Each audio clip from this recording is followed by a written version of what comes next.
Hello, this is Chef John from foodwishes.com with Zabaglione.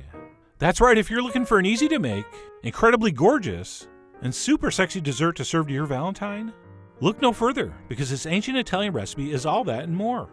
Because let's be honest, the whole point to serving an extra special dessert like this after a Valentine's meal is to significantly increase your chances of getting lots of compliments. And by the way, when I mentioned this was easy, I wasn't kidding. Besides the fresh fruit garnish, there are literally 3 ingredients in this, okay? So let's go ahead and get started with the aforementioned fruit, which in my case is going to be some strawberries. And to prep these, all we need to do is cut off the top, and then we'll split that in half, and then into quarters. And you could stop right there, but I'm going to make one more cut across like this into eighths, and we're going to end up with basically a large dice of strawberry. And by the way, you can do this with all kinds of different berries and other fruits. For example, raspberries are a very popular choice, but personally for me they're a little too tart, which is why I do prefer the strawberry. But anyway, the point is you are the Michonne of your Zabaglione, so you can pretty much use any fresh fruit you want.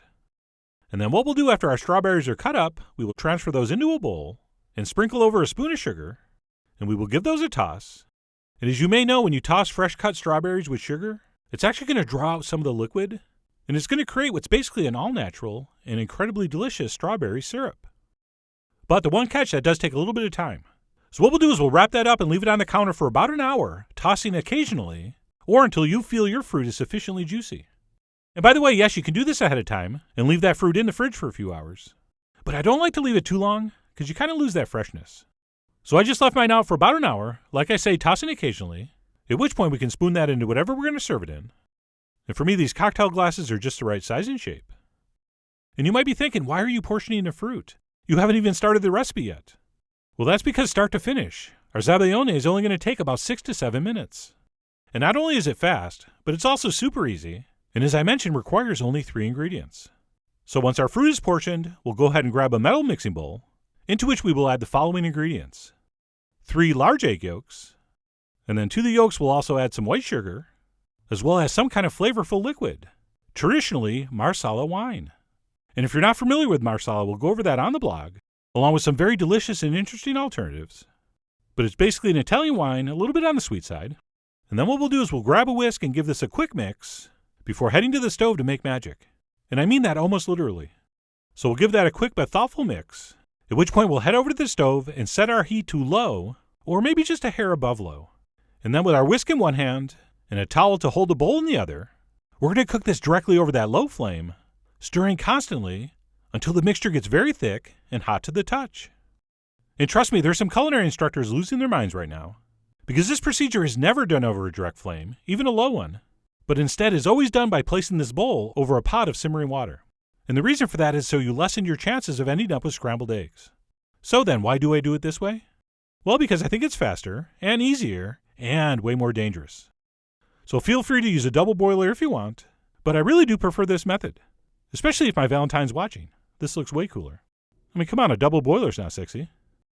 And yes, of course, if you want, you can use an electric mixer for this. But I highly recommend you do this by hand. When you whisk by hand, you sweat. And when we sweat, we release pheromones. And pheromones are nature's way of chemically saying to someone you're interested in, hey there, how you doing? So for that reason, you should go with the whisk.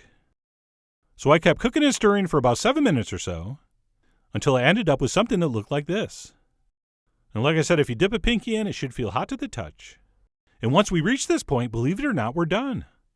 I mean, how incredibly simple was that? So we'll turn off our heat, and we'll go ahead and spoon that over our fruit, slowly and seductively.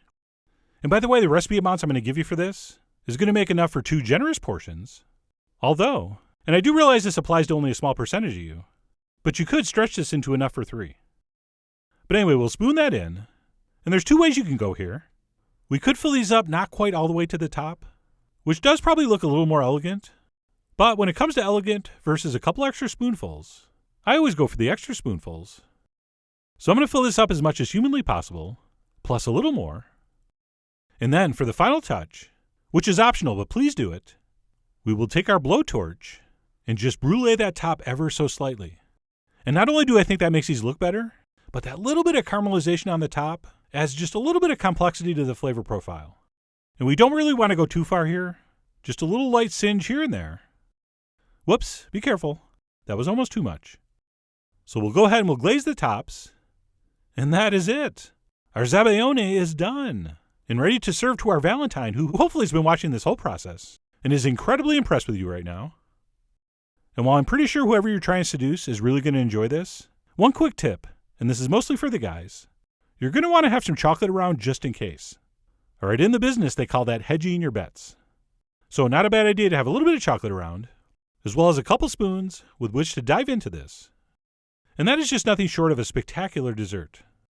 This just has such an amazing contrast between that warm custardy foam and those cold juicy berries. I mean, I really wish I knew more than 7 or 8 adjectives. I would definitely use them here. And while this really does feel and seem incredibly decadent, in truth it's surprisingly light. In case you have some plans after dinner, this really is not heavy at all. And by the way, do not forget to toss those strawberries in sugar ahead of time.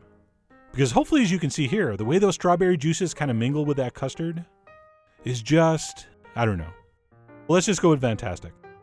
Anyway, descriptions aside, I would consider this just one of the ultimate Valentine's desserts of all time. So I really do hope you give this a try soon. Head over to foodwishes.com for all the ingredient amounts and more info as usual. And as always, enjoy.